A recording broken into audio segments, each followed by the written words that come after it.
Lesson number 1 English reader की exercise में क्या बोल रहे हैं बी में, complete the given sentences. First है when his father made money from stamps it taught the author that it was possible to make money out of one's hobby.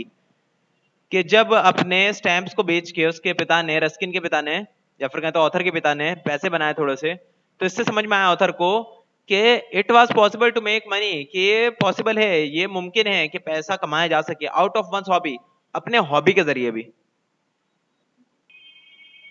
Second में when his father brought up the topic of joining school the author used arguments to dissuade him. जब उसके पिता ने बात करी कि तुम्हें जो है ज्वाइन करा देते हैं प्रेप स्कूल में, ठीक है, या फिर किसी भी स्कूल के अंदर जब तुम्हें ज्वाइन कराते हैं, तो उस पे ऑथर ने या फिर कहें तो बच्चे ने, रस्किन ने जवाब में क्या करा, used arguments to dissuade him. उसने कुछ आर्गुमेंट्स मतलब के कुछ बातें इस तरह की जो किसी ऐसे एविडेंस के साथ कोई बहस जिसका कोई कंक्लूजन निकलता हो, जिसका कोई संदर्भ निकलता हो, जिसका कोई जो है ना फाइनल रीजन निकलता हो जिसके पीछे कोई, उसको बोलते हैं आर्गुमेंट्स। टू डिसुएड हिम, डिसुएड क्या होता है, परसुएड का उल्टा। परसुएड मतलब किसी चीज को काम करने के लिए जो है मना लेना, और डिसुएड मतलब किसी को कोई काम करने के लिए, कोई काम ना करने के लिए मना लेना। तो डिसुएड होता है किसी को कोई काम ना करने के लिए मनाना। तो ये पूरा हो गया, used arguments to dissuade him, मना रहा था बच्चा, या फिर कहें तो कोशिश कर रहा था मनाने की अपने पिता को कि वो ये काम ना करें, वो उसे ज्वाइन ना करवाएं स्कूल। थर्ड में बोल रहे हैं his father wanted to send him to school so that Ruskin could have better life। वो क्यों भेजना चाहते थे स्कूल रस्किन को, जाहिर सी बात है क्योंकि बेहतर जिंदगी मिल सके उसे। फोर है the father could no longer keep his son with him when he got transfer to Karachi.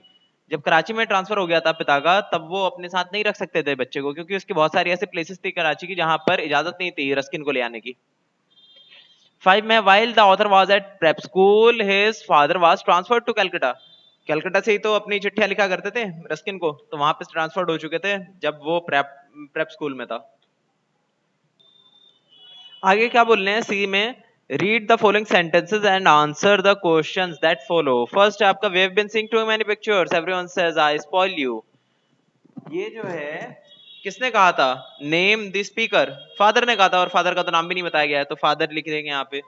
B है why did the speaker say this, क्यों बोला था ऐसा फादर ने, because he was worried for Ruskin future, Ruskin के future के बारे में वो परेशान थे इसलिए। सी में who is he speaking to, किससे बात कर रहे थे वो, रस्किन से, अपने बेटे से।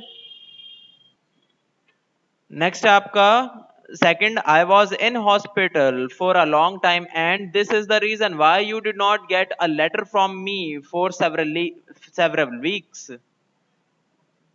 ये बोल रहे हैं कि मैं जो है हॉस्पिटल में था काफी टाइम से, यही वजह थी कि कई हफ्तों से तुमने मुझसे कोई लेटर रिसीव नहीं करा। तो ए में लिख रखा है हु रोड दीज लाइंस, ये लाइंस लिखी थी फादर ने, तो यहाँ पे लिख दिए फादर। बी में who does you refer to, you जो है मतलब तुम, किसे रिफर कर रहे हैं वो फादर, किससे बात कर रहे हैं, तो जवाब है रस्किन से बात कर रहे हैं अपने बेटे से, तो रस्किन लिख दिए यहाँ पे।